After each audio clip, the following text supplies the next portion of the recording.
Bismillahirrahmanirrahim. Assalamualaikum warahmatullahi wabarakatuh. Hai teman-teman hebat semua.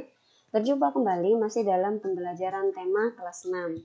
Kali ini kita masuk ke pertemuan terakhir pada pembelajaran tema 3. Sebelum belajar, seperti biasa kita baca doa terlebih dahulu dalam hati masing-masing.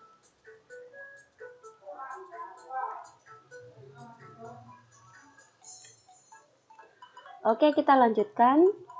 Kita masuk pada subtema 3. Ayo menjadi penemu. Pembelajaran terakhir, pembelajaran 4 sampai 6. Siap-siap ya. Pembelajaran 4, ayo mengamati. Kali ini kita akan mengamati, melaksanakan kewajiban mematuhi rambu-rambu lalu lintas. Peraturan dibuat untuk ditaati. Peraturan di sekolah juga harus ditaati oleh warga sekolah. Peraturan di rumah ditaati oleh anggota rumah. Peraturan di masyarakat tentunya juga ditaati oleh anggota masyarakat. Peraturan yang dibuat negara maka ditaati oleh warga negara. Setiap warga negara mempunyai kewajiban untuk mematuhi rambu-rambu lalu lintas tersebut agar hak orang lain mendapatkan keamanan dan kenyamanan di jalan terjamin. Nah, apakah manfaat kita menaati dan tertib dalam berlalu lintas? Nah, di buku kalian pada halaman 131 terdapat beberapa contoh gambar rambu-rambu lalu lintas. Sebelumnya juga sudah kita pelajari beberapa. Nah, kalian bisa melihat atau mempelajari masing-masing di barcode yang ada di buku kalian di halaman 131.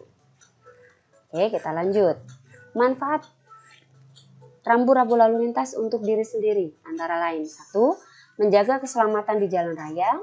2. Menghindari perselisihan dengan sesama pengguna jalan. Yang ketiga, menjadi insan yang taat akan aturan undang-undang lalu lintas. Yang keempat, terhindar dari kecelakaan lalu lintas. Nah, tentunya ketika ada manfaat untuk diri sendiri, ada manfaat juga untuk orang lain atau sesama pengguna jalan. Apa saja manfaatnya? Yang pertama, menjaga ketertiban di lalu lintas. Yang kedua, mencegah terjadinya kemacetan. Dan yang ketiga, menjadi teladan pengendara yang baik. Nah, jadi masing-masing memiliki manfaat bukan hanya untuk diri kita sendiri, tapi juga untuk orang lain sesama pengguna jalan. Oke, kita lanjutkan. Pembelajaran 5, dampak perkembangan teknologi di bidang ekonomi. Kalian tentu sudah mempelajari beberapa penemuan sebelum-sebelumnya. Nah, benda-benda hasil penemuan itu ada di sekitar kita, seperti penemuan radio, televisi, telepon, komputer, dan mobil. Masing-masing membawa perubahan bagi masyarakat dalam berbagai bidang, termasuk bidang ekonomi. Nah, apa saja manfaatnya? Penemuan radio bermanfaat untuk mengiklankan produksi, walaupun hanya melalui audionya saja. Kemudian penemuan televisi bermanfaat juga untuk mengiklankan hasil produksi. Nah, untuk televisi lengkap dengan apa? Dengan gambar, bentuk benda, hasil produksi termasuk audionya. Lalu penemuan telepon bermanfaat sebagai sarana komunikasi antara penjual dan pembeli dalam jarak jauh. Kemudian penemuan komputer juga memberikan manfaat apa? Menyimpan data perusahaan dalam bidang ekonomi. Lalu yang terakhir, penemuan mobil bermanfaat untuk mengangkut barang hasil produksi. Banyak sekali ya ternyata manfaatnya. Nah, kita harus bersyukur dengan adanya perkembangan teknologi di bidang ekonomi. Oke, kita lanjutkan. Ayo menyanyi. Nah, kali ini kalian tuh sudah mencoba bernyanyi dengan menggunakan alat musik. Memainkan lagu daerah dengan alat musik. Jika sebelumnya kita memainkan lagu daerah dengan alat musik dengan sendiri, bagaimana jika kita berkelompok? Nah, ketika kita melakukan atau memainkan lagu daerah dengan alat musik secara berkelompok, ada beberapa persiapan yang harus kita siapkan. Antara lain yang pertama, awali dengan doa bersama kelompok kalian. Kemudian yang kedua, siapkan peralatan yang akan dimainkan sebaik-baiknya. Yang ketiga, lakukan koordinasi kelompok supaya setiap anggota kelompok tahu akan tugas dan tanggung jawabnya. Jadi harus dibagi masing-masing tugasnya. Yang keempat, lakukan gladi bersih untuk persiapan tampil. Jadi sebelum kita tampil, kita lakukan gladi bersih terlebih dahulu. Yang kelima, tenangkan pikiran. Siapkan mental supaya tidak demam panggung.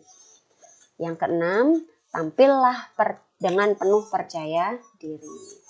Contoh pada saat kita memainkan musik kolintang, seperti yang ada pada gambar kalian di buku halaman 139.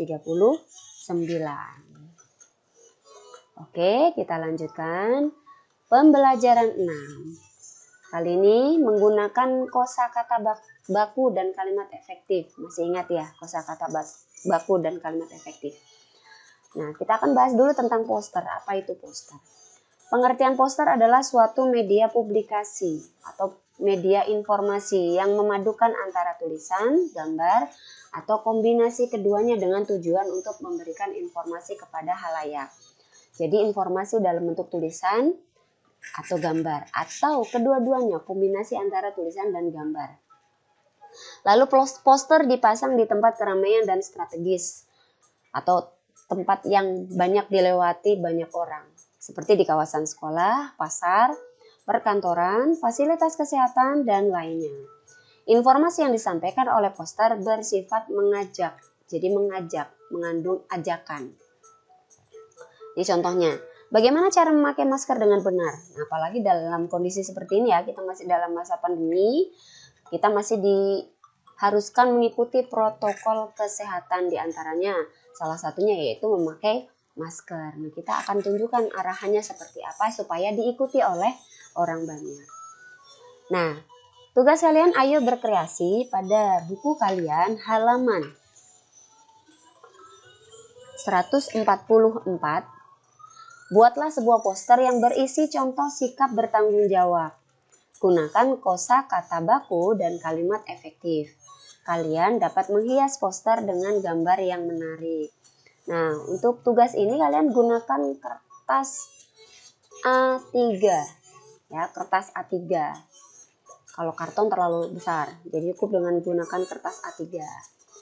Contoh kata-kata dalam posternya, mari berperilaku hidup sehat dengan lingkungan yang sehat, siswa belajar semangat, prestasi meningkat. Atau kalian boleh memilih di halaman 144, ada 3 contoh kata-kata poster. Silahkan pilih mana yang ingin kalian buat.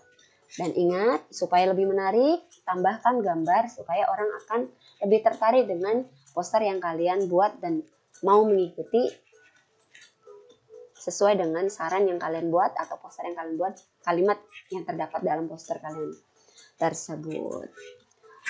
Baik, tidak terasa sudah selesai materi untuk kali ini. Semoga materi kali ini bermanfaat untuk kalian dan sampai jumpa di video pembelajaran berikutnya. Assalamualaikum warahmatullahi wabarakatuh.